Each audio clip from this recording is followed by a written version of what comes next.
Hey there everyone, it's Aaron Hughes from FuDog Group, and in this video I'm going to share a practice that I have been using in my personal and professional life for about 20 years now, and it served me really well, and I want to share it with you. In fact, I just shared it with someone on a call just a few minutes ago, and that's what brought it to mind that made me think I want to record a video about this and share it with you. It's a practice, a process, or a tool that not only makes me more efficient, but also gives me real clarity, especially when I'm kind of facing a challenging decision, or a decision that maybe it's a little bit fuzzy about what the outcomes will be. So in life, we kind of like make choices, and then those choices are kind of become the path that we go down. And a lot of those times, those choices are up to us. We choose to do this or we choose to do that, and then we will follow that path. But there are many times when those choices and those decisions are not entirely up to us. We are relying on some external factor to guide our choices and guide our decisions. And it's in that circumstance, when there's this external factor that's guiding your decision, that's kind of forcing you, and you're waiting for that external factor to happen, that's when people get stuck, they get confused, they get frustrated and kind of fuzzy in their thinking. And so I'll share with you the practice that I do when I'm in this situation. But first, I'm going to give you some examples, because I've been talking maybe a little bit high level about it right now. Let me give you some examples of when this happens. So one time that I used this was, or one time I encountered this was when I was a freelance consultant, and I was in a year-long contract with an insurance company, and I was writing for them, and then the year went along well, and then the contract was kind of coming up at the end, and I didn't know if I was going to be renewed or not. In fact, I wasn't even sure if I wanted to be renewed or not.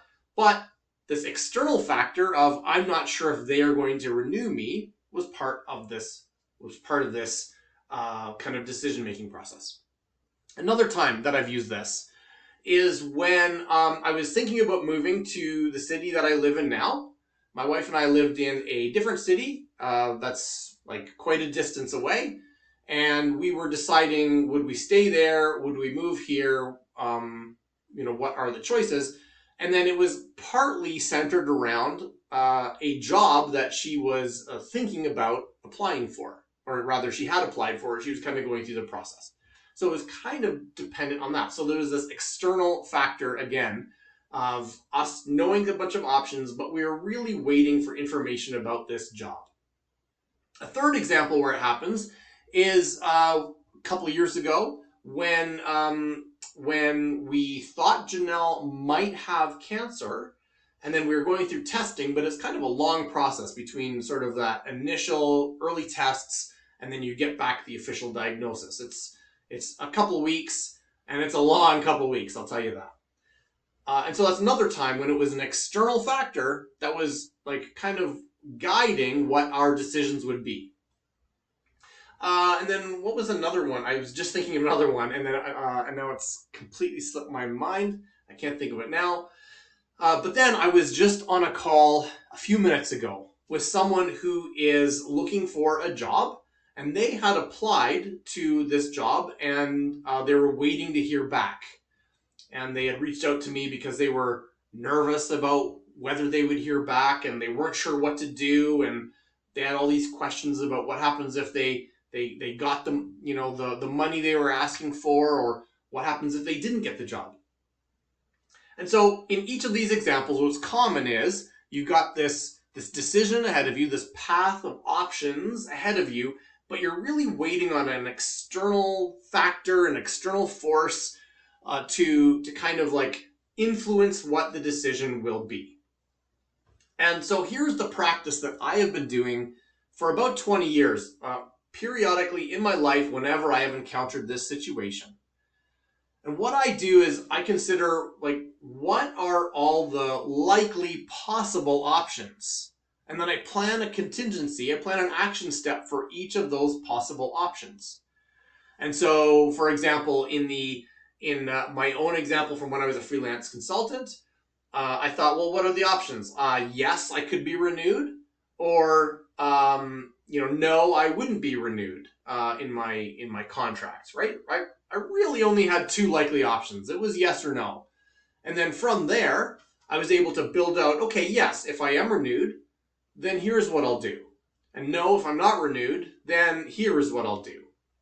So I had a sense of certainty and clarity no matter which of the two outcomes occurred. Or thinking about when Janelle and I were thinking about kind of moving here or staying in the city that we were living in, but trying to, but kind of waiting on this job offer.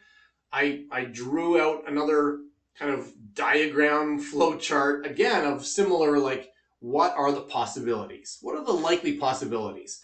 Well, a possibility was yes, she would get the job. Another possibility was no, she wouldn't get the job. But then branching out of those, yes, you get the job and we could stay. Yes, you get the job and we should move. So there was a bunch of like kind of branching subordinate options. But I had something like 4 or 6 possibilities from that scenario. And for each of those 4 or 6 possibilities, I had a bit more clarity and certainty, and I was able to write out an action step. Okay, if yes, she gets the job, and yes, we stay in the city we were living in, then we would do this.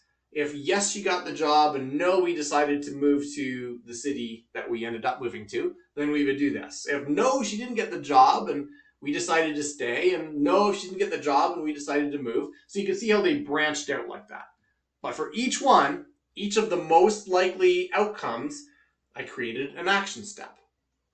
Then also, when we were waiting for her cancer diagnosis to come back, the results of her scans when we first thought she had cancer, again, we just followed a similar path. Yes, she has cancer, and it is operable. Or yes, she has cancer, and it's inoperable. Or no, she doesn't have cancer. And there might have been a couple others too in there. But you can see here that, I know a couple others were like, yes, she has cancer and and she has to do chemo, or yes, she has cancer and she needed surgery, right? So we just kind of listed out the most likely options or most likely outcomes of whatever that external factor was, in this case, the scans. And then we created an action step for each of those things. So all of a sudden, instead of being like scared of like the unknown, we knew it was likely going to be like whatever it was, like 5 possibilities. And we had some clarity, we had certainty about those 5 possibilities. And then for the person I was just talking to on the phone a few minutes ago, they were not sure about this job that they had interviewed for, and they wanted to know, well, what could the possibilities be? And the possibilities are what? Like, one, they're called back and they get the job. Another one is they are called back and the job is renegotiated in some way. Like, we're going to pay you less, or we want you to work fewer hours than originally offered. Another one is they just don't ever call you back. And another one is that they call you back, but you don't get the job. Did I say that one already? Anyway, you see my point, though, that there's really only maybe 4 or 5 possibilities. And instead of being confused and scared and unsure, we just listed out those likely 4 or 5 possibilities and an action step for each one. If she's called back and she gets the job, great, done. Just move forward and accept the job. If she's called back and they offer a slightly different configuration of the job, then she has to decide if it's still a win for her. If she's called back and she doesn't get the job, well, now she has some clarity and she should still apply to other jobs. And if they never call her back, then, wait 3 days and reach out to them as a follow-up or something.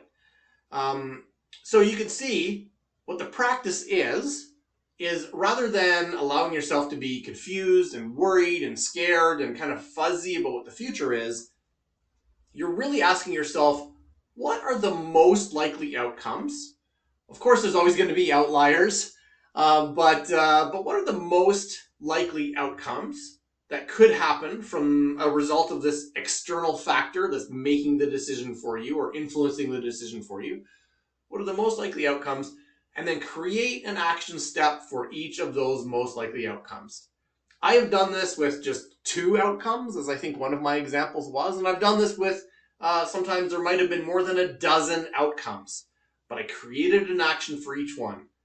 And every time, whether it was like the 2 possibilities or the dozen possibilities, it gave me so much clarity and certainty and confidence, and it just removed a lot of those question marks so that I knew that even if it didn't turn out exactly the way I wanted, at least I knew what to do next if it did go that way. So that is my recommendation and my action step for you. Think about a decision or a situation in your life where you're waiting for an external factor, an external influence to help determine a choice you have to make. And rather than allowing yourself to be scared and confused, worried and frustrated about the fuzzy choices you're not sure about, just come up with the most likely outcomes, whether it's 2 or 10 or 15 or 20 possible outcomes, and give yourself an action step for each one. And you will feel so much better and more confident going into that situation.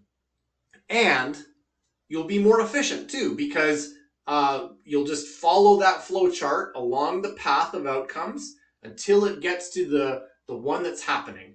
Rather than being blindsided by something, you're anticipating and proactively expecting what could happen, and you're able to take action right away, no matter what.